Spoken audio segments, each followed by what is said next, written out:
Prekmurska godba Bakovci letos praznuje 90 let delovanja. Ob tej priložnosti prirejajo veliki glasbeni festival z gosti, v katerem nam bo več povedal predsednik Aleš Horvat. Gospod Horvat, lepo pozdravljeni. Pozdravljeni. Torej, zelo visok jubilej, 90 let delovanja. Kako pomembna je ta obletnica za vas? Je za nas definitivno zelo pomembna, ne? Gre za okroglo številko, se pravi 90 let, katerega tudi želimo na pravilen način obeležiti, ne? Torej, povejte nam, kaj torej pripravljate vse ob tej priložnosti? Ja, se pravi, ob 12. začnemo z animacijami za otroke. Tukaj bodo na voljo tudi napihljiva igrala. Potem bomo imeli dve animatorki, ko bi skrbele, da bo potem otroci lahko risali, oblikovali instrumente in tako naprej.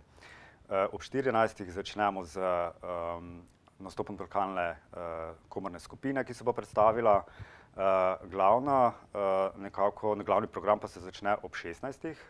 Povabljene so tri godbe iz Slovenije, naši sosednji, se pravi Pihalni orkester Murska Sobota, potem Pihalni orkester Litostroj iz Ljubljane in pa Delavska godba Trbovlje. To bo potem ob 16. Povorka bo iz Vaškega doma do športno-rekreacijskega centra v Bakovcih. Tam pa potem sledi nastop posamezne godbe in seveda naše domače. Po nastopu potem sledi tudi podelitev Galusovih značk, ki prejmejo naši člani za 30, 15 in pa 10 let udeleževanja. Potem je seveda skupni nastop vseh godb in pa skok padalcev.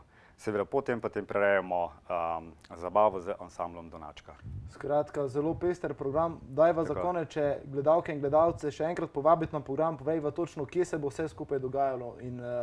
Tako, ja.